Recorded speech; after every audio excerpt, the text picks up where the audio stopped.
सभी को नमस्कार। मेरा नाम मुक्ता गोयल है। जैसा हम खाते हैं, जैसा खाते हैं हम, वैसा हो जाता है मन। जैसे हम कि पुस्तक पढ़ते हैं, जैसा अध्ययन करते हैं, हमारा मन, हमारी बुद्धि उसी रूप से बन जाती है। कुछ धार्मिक ग्रंथों का, कुछ विशिष्ट जनों का, गुरुजनों का साथ मिलता है तो हमारा मन उस ओर भी बढ़ता है, आध्यात्म की ओर बढ़ता है। आज सुबह सुबह विचार आया कि मानव की उत्पत्ति कैसे हुई होगी। बहुत सारी चीज़ें बहुत जगह जगह पढ़ी है, पर अपने विचार में लिखने बैठा कागज़ और कलम लेकर, तो मैंने लिखा कि जब करोड़ों साल पहले मनुष्य का अस्तित्व बना, जब मनुष्य अस्तित्व में आया और उसे सोचने समझने की शक्ति भी पाई, धीरे धीरे पाई होगी, और धीरे धीरे बाहर की दुनिया को उसने जानना शुरू करा। खाना पीना, पहले सिर्फ जानवरों का शिकार करता था, अग्नि बनाई, बहुत सारी चीज़ें धीरे धीरे बनती चली गई। व्हील बनाया, पहिया बनाए, जिससे जीवन में रफ्तार आई।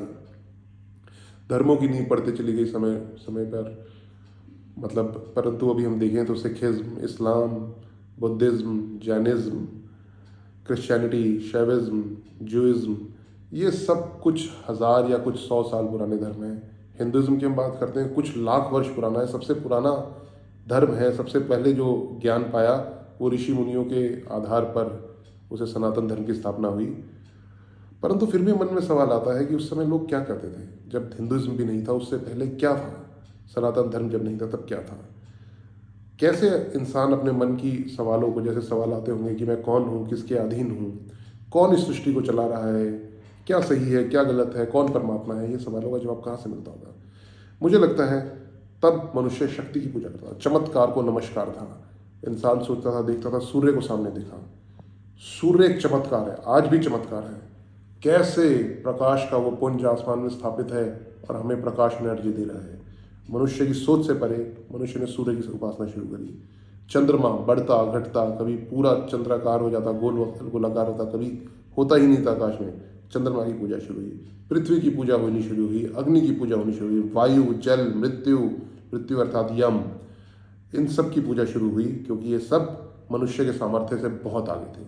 समुद्र का, नदियों का, पहाड़ों का, विशाल वृक्षों का, जंगलों का, देवताओं का, ऐसे ऐसे चमत्कार थे जो मनुष्य के जीवन को चला रहे थे और मनुष्य को समझ में नहीं आ रहा था कि ये कैसे हो रहा है। तो मनुष्य ने उन्हें ईश्वर मान के उनकी भी पूजा शुरू हुई।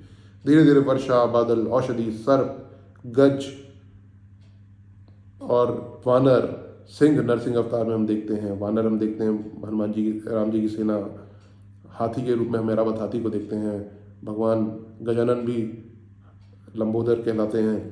तो इन सब से हमारी मानव सभ्यता का रोपण हुआ और हमें ये समझ में आया कि हमें शक्ति की पूजा करनी है, और धीरे धीरे मनुष्य जीवन बदल चला। आगे के धर्म बनते चले गए, उन्होंने और मॉडिफाई करके अपने अपने धर्म बताए, जिससे कि मनुष्य को, सबका विचार एक ही है, परमात्मा तक पहुंचने की सभी राह है।